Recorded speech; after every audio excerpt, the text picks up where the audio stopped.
Bienvenue à vous, je suis ravi de vous retrouver avec Rachida Dati. C'est votre entrée politique et c'est les grandes manœuvres à Paris, donc, et évidemment sur la scène nationale, avec ce matin donc François Fillon chez nos confrères de RTL. Alors commençons par Paris. Hier, Bertrand Delanoë a annoncé un renforcement de police, dit-il, pour contrecarrer les critiques en matière de sécurité qui ont été émises par NKM. Qui a raison en matière de sécurité à Paris, vous qui êtes maire du 7e ? La sécurité à Paris le problème d'insécurité à Paris est une réalité. Moi, je vois il suffit de prendre les statistiques encore récentes qui datent d'il y a moins d'une semaine. Les augmentations de cambriolage, on assiste à une augmentation fulgurante des cambriolages, mais aussi des actes de délinquance, de violence. Et donc aujourd'hui, la gauche, la droite l'a ramené à un principe de réalité, de voir les problèmes d'insécurité sur Paris. Ouais. Moi, je vois par exemple dans le 7e, on a un problème sur le Champ de Mars, les abords des Champs de Mars, ou également l'avenue de Breteuil, d'être ciblé et local, mais c'est la réalité, parce que le Champ de Mars, c'est la Tour Eiffel, c'est le premier site visité, donc il est important d'avoir une sécurité pour nos touristes, mais aussi pour les riverains et les habitants. Vous vous souvenez quand MKM avait abordé notamment la question des Roms sur le Champ de Mars, c'était la levée de boucliers, racisme, oui, mais non, parce que délit de faciès. Non, cette question, moi je l'avais soulevée bien avant, c'est pour ça que la sécurité est devenue une priorité sur Paris, parce que moi j'y suis confrontée depuis un certain temps et un certain nombre d'années. C'est vrai qu'on avait réussi à faire baisser notamment la délinquance de Roms, puisqu'ils ont été interpellés pour certains qui n'étaient pas en situation régulière sur notre territoire, et en plus commettaient des actes de délinquance violente. Nous avions le problème des vendeurs à la sauvette, sur lequel nous avons effectivement aussi mis les moyens pour lutter contre les vendeurs à la sauvette, vous savez, les petites tours Eiffel et tous les souvenirs. Donc c'est un vrai sujet, c'est une réalité, il suffit d'être sur le terrain pour le savoir. Qu'a-t-il fait Delanoë, puisqu'on connaîtra les chiffres précis, on parle de 300 policiers, puis il y a une zone prioritaire maintenant dans le 20e, qu'a-t-il fait ? Il a colmaté les brèches, ou il a soutenu Anne Hidalgo, ou il a fait les deux ? D'ailleurs, c'est lui qui l'a annoncé, c'est pas elle. Il est encore maire. Oui, je ne veux pas être polémique, mais il est encore le maire de Paris, donc qu'il l'annonce, ça n'est pas choquant en soi. Simplement, on ne peut pas dire pendant des mois, il n'y a pas de problème de sécurité, tout va bien, et de voir maintenant qu'on est en pleine campagne électorale et qu'ils se rendent compte, et que Bertrand Delanoë se rend compte que la sécurité est un problème à Paris, pour dire vite, au secours, Monsieur Valls, donnez-moi des policiers. Ils font pour Paris la même chose qu'ils ont fait à Marseille. C'est-à-dire qu'à Marseille, comme ils se sont rendus compte qu'ils étaient en grande difficulté, Monsieur Hérault s'est transformé en Père Noël avec 3 milliards, je ne sais pas où vous allez trouver, d'ailleurs, il arrive avec 3 milliards pour sauver ou aider Marseille. Donc il ne faut pas que nos impôts deviennent des instruments électoraux. Regardez-moi dans les yeux, est-ce que la campagne de NKM est bien partie ? Mais c'est toujours plus compliqué quand vous n'êtes pas sortant. C'est déjà plus compliqué. En plus, c'est vrai qu'elle n'était pas élue parisienne, donc c'est encore plus compliqué. Mais aujourd'hui, on est tous mobilisés pour faire gagner Nathalie à Paris. Ça, c'est la première chose. La deuxième chose... Donc. Mais il changeait de quoi ? Je ne sais pas, parce qu'à un moment, on vous a senti plus distante. Plus distante de quoi ? À l'égard de NKM. Je suis élue parisienne, on a fait des déplacements ensemble, on discute du projet. Le projet, vous croyez quoi que le projet est parti regardez le plafond. Non, parce que genre il est tombé du ciel. Vous pensez qu'on n'a pas contribué à la rédaction du projet ? Je vous pose une question. Je vous réponds. Voilà. Mais c'est toujours les mêmes questions. Nathalie et moi, alors contrairement peut-être à d'autres, on a une vraie relation amicale qui est hors politique. Donc nos relations sont totalement facilitées parce qu'on a des relations très directes, et notamment des relations politiques, et notamment des relations pour gagner Paris. Et est-ce que vous considérez encore ce matin qu'elle a une chance de gagner Paris ? Mais on a toutes les chances de gagner Paris. La preuve en est, regardez, la gauche est en état de panique en nous annonçant des policiers hier. Et sur tous les sujets, c'est comme ça.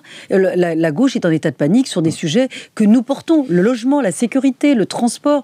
Le compte n'y est pas pour Paris et pour les Parisiens aujourd'hui. Vous savez que François Fillon est allé la soutenir pour l'ouverture, en tout cas le renforcement du QG de Philippe Goujon dans le 15e. Et Dieu sait que le 15e est un secteur important pour cette élection à Paris. Est-ce que Fillon, c'est le bon soutien pour NKM ? Je vous pose cette question parce qu'évidemment, tout le monde, à droite et là, au-delà de Paris, se pose la question Fillon, Sarkozy, Juppé. On a l'impression que c'est le cancer de la droite aujourd'hui, c'est-à-dire qu'ils n'arrivent pas à se trouver un leader définitif dès maintenant. Non, mais là, vous avez 52 questions dans votre question.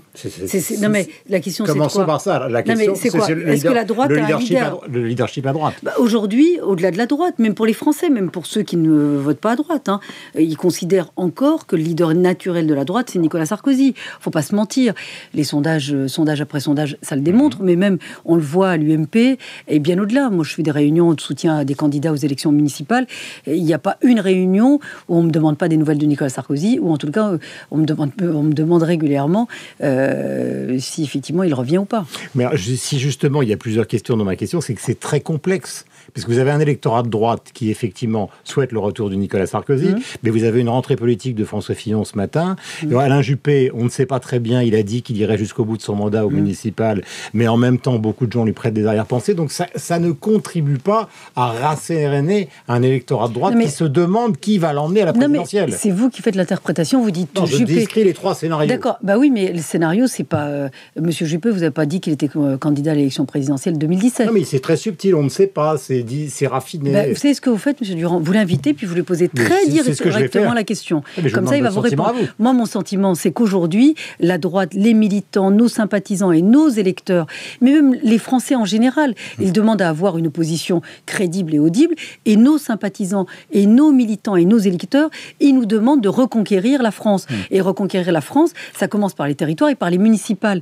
Donc eux, ils veulent d'abord qu'on marque des points dès les prochaines élections. On n'est pas dans l'élection d'après ou d'après-demain. Donc aujourd'hui, notre priorité, c'est de gagner des villes dès les municipales. Après, on verra, étape par étape. Voilà ce que nous demandent nos électeurs et nos sympathisants. Moi, ce qui m'importe, c'est pas les ambitions de M. Juppé ou de M. Fillon.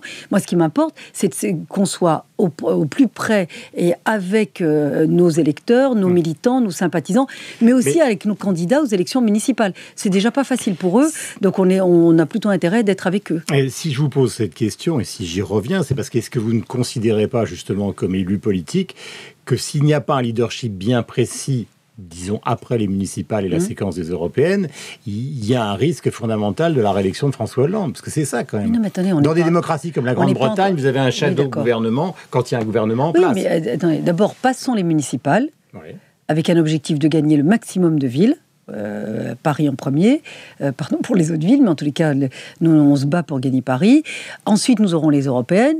Et ensuite, nous verrons. Et ensuite, nous aurons les régionales. Il y a quand même des enjeux et des échéances extrêmement importantes. 2017, c'est encore un peu loin. Donc, on verra après, chaque chose en son temps. Et vous souhaitez que ce soit Nicolas Sarkozy? Non, mais je pose la question à vous. Moi, vous savez très bien qu'elle... inviter Alain Juppé, il va venir. Je pose la question à vous ce matin. Non, mais Nicolas Sarkozy, évidemment, aujourd'hui, la majorité à droite, je parle des militants et des sympathisants, je suis très clair avec vous, je ne parle pas forcément de certains responsables, mais la majorité des sympathisants et des militants souhaitent le retour de Nicolas Sarkozy. Maintenant, s'il doit revenir, il ne reviendra pas comme avant.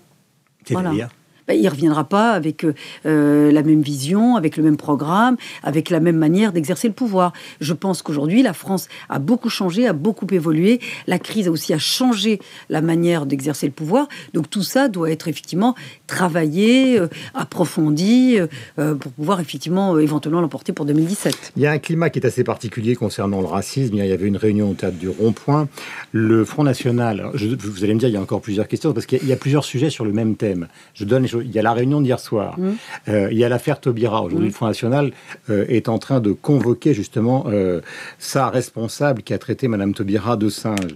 Il y a effectivement l'anniversaire de la marche des beurs. Tout ça, ça participe d'éléments différents, mais qui aboutissent à la même question. Est-ce que nous sommes dans un pays raciste? Et deuxièmement, c'est un argument politique qui vous est adressé. Le théâtre du Rond-Point hier soir a été direct. Au fond, on reproche à l'UMP d'avoir marché, c'est toujours le même argument depuis maintenant longtemps, sur les traces du Front National. C'était ça le théâtre du Rond-Point hier. Le Front National, que je sache, n'a jamais été encore au pouvoir. Et quand le Front National était à l'Assemblée nationale, c'était quand même la gauche qui était au pouvoir. Moi, je considère que la gauche a favorisé le communautarisme et la montée des intégrismes. Le responsable du communautarisme et des dégâts que nous connaissons aujourd'hui en France, le vrai responsable, c'est la gauche. Je le dis très clairement. Dans les années 80, quand il y a eu cette fameuse marche dite des beurs, je peux vous dire que c'était d'abord une marche... Non mais attendez, c'était une marche pour l'égalité des droits. C'est la gauche gauche qui a rebaptisé cette marche en marche des beurs. C'est-à-dire qu'elle considérait que ce n'étaient pas des vrais citoyens ou des citoyens de deuxième zone, parce qu'elle n'a pas voulu leur laisser leur citoyenneté pleine et entière, en les débaptisant, si je puis dire. Et puis, cette marche... Donc elle est instrumentalisée aujourd'hui. Totalement. Et à l'époque, elle était déjà instrumentalisée, puisqu'ils en ont eu peur, ils l'ont cassée, ils ont créé SOS Racisme, qui a créé un droit à la différence pour communautariser une partie de nos compatriotes. On a vu les dégâts d'aujourd'hui. Donc il faut que la gauche assume, évidemment, ses échecs en termes d'intégration, mais aussi en termes de maîtrise des flux migratoires. Ce qui s'est passé hier au Théâtre du Rond-Point, moi je n'ai pas commenté un événement microcosmique, et qui est organisé par le microcosme. Moi, je pense que les Français ne sont pas racistes. L'élite, oui. La petite élite, elle l'est. Et je pense qu'aujourd'hui, ils instrumentalisent et ils utilisent Taubira pour se donner bonne conscience. Moi, l'événement d'hier, qu'on s'indigne, qu'on résiste... Enfin, que cette femme soit sanctionnée, c'est normal. Ah ben, c'est du pénal, hein. C'est même pas un truc de discipline. Du racisme, c'est une infraction pénale. Mais si je vous pose encore une fois la question, Rachida Dati, pardonnez-moi d'y revenir, c'est parce que justement, le Front National, non seulement ils vont faire un acte de sanction à l'égard de cette femme, mais en plus Louis Alliot expliquait à la rentrée en tout cas, ils allaient envisager très sérieusement de débaptiser le Front National pour cette affaire de dédiabolisation que vous connaissez, c'est de faire rentrer dans le rang républicain. Non mais attendez, moi mon sujet c'est pas le Front National. Ceux qui sont au pouvoir et qui cassent la France aujourd'hui, c'est la gauche. Ne me parlez pas du Front National. Moi je vous parle de la gauche qui... Non mais bien sûr, non mais je dis, le Front National pour moi est accessoire.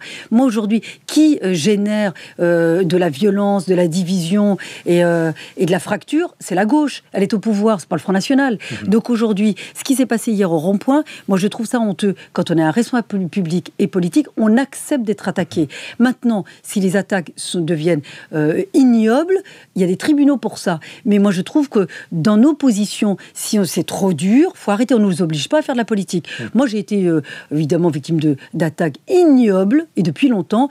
Est-ce que j'ai fait appel à une mobilisation? Non. Je continue ma mission parce que je considère qu'aujourd'hui, je suis engagée en politique pour améliorer la vie des Français, ceux qui souffrent et qui ne sont jamais défendus.